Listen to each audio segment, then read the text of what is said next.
श्री गणेशाय नमः। पूर्व के पाठ में आप लोग योगिनी दशा के बारे में जान रहे थे। इस पाठ में आप लोग होरा लग्न तथा दीर्घायु, मध्यायु तथा अल्पायु के बारे में जानेंगे। तो होरा लग्न किस प्रकार से हम निकालते हैं, इसके विषय में आचार्य कह रहे हैं कि द्विगुणेष्टनाड्यः पंचाप्तोभम शेषम च पलीकृतं दशाप्तवंशास्ते योज्यारभौ होरोदयं भवेत् विषमंगेरभौ ओज्यं समंगे लग्नमादिषु। अर्थात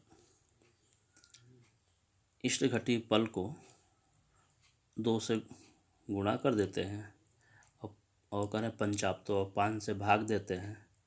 जो लब्धि आती है वह राशि होती है और जो शेष बचता है उसको हम पल बना लेते हैं। करें शेषम च पलीकृतम, शेष को पल बना लेते हैं और दशाप्तम 10 से भाग देते हैं। तो जो लब्धि आती है वो वो अंश हो जाते हैं।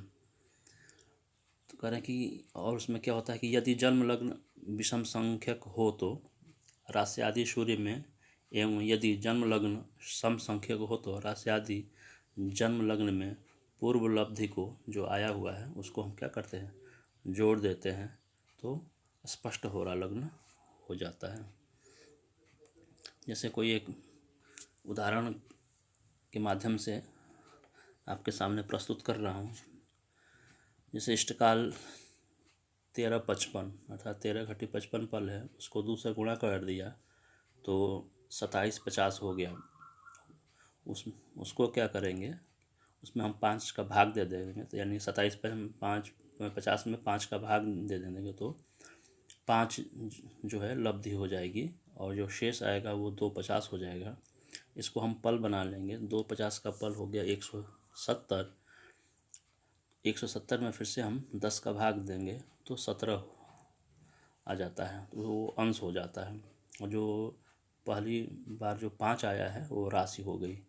अतः इस लब्धि राशि आदि जो है 5 और 17 है, उसको जन्म लग्न मान लीजिए कि मिथुन है तो विषम संख्यक है।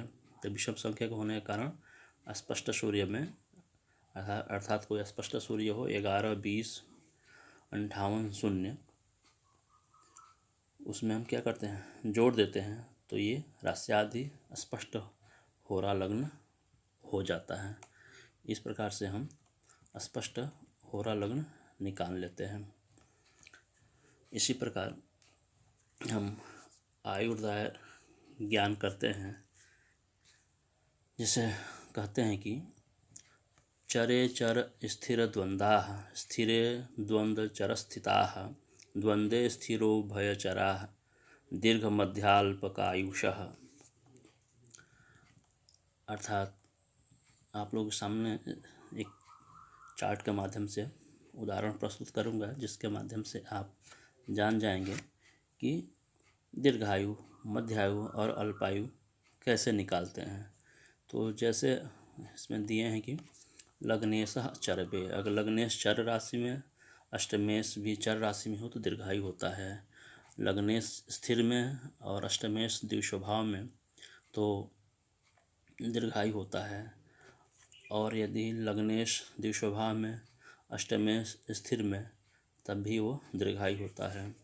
इसी तरह से लग्नेश चर में और अष्टमेश स्थिर में हो तो मध्यायु होता है।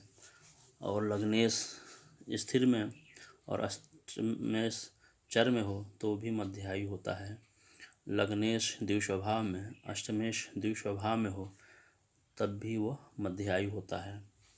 और लग्नेश चर में, अष्टमेश द्विस्वभाव में हो तो अल्पायु होता है। इसी प्रकार से लग्नेश स्थिर में और अष्टमेश स्थिर में हो तब भी वो अल्पायु होता है। और लग्नेश द्विस्वभाव में, अष्टमेश चर में हो तो अल्पायु होता है। तो इस प्रकार से दीर्घायु, मध्यायु और अल्पायु का ज्ञान हम कुंडली के माध्यम से कर लेते हैं। अर्थात कुंडली चक्र में हम देख लेते हैं कि अष्टमेश और लग्नेश की स्थिति क्या है, तो उसी प्रकार से हम दीर्घायु, मध्यायु और अल्पायु का ज्ञान कर लेते हैं। तो इस प्रकार से हमारा जो जन्मपत्र दीपक है, ये जो संपूर्ण भाग लगा हुआ था, ये आज ये समाप्त होता है, क्योंकि जन्मपत्र दीपक जो ग्रंथ है वो कुंडली निर्माण की विधि को बताता है। अर्थात इष्टकाल से लेकर भयात, भभोग, पलभा, चरखंड, लग्नायन, दशम लग्नायन, द्वादश भाव साधन, दशा साधन और आयुष निर्धारण के साथ साथ कुंडली के संपूर्ण भाग को वह बताता है, जिसके माध्यम से आप कुंडली निर्माण कर लेते हैं। तो ये जो पाठ है ये यहीं तक जन्मपत्र दीपक का संपूर्ण पाठ है, जो आज समाप्त हो रहा है। धन्यवाद।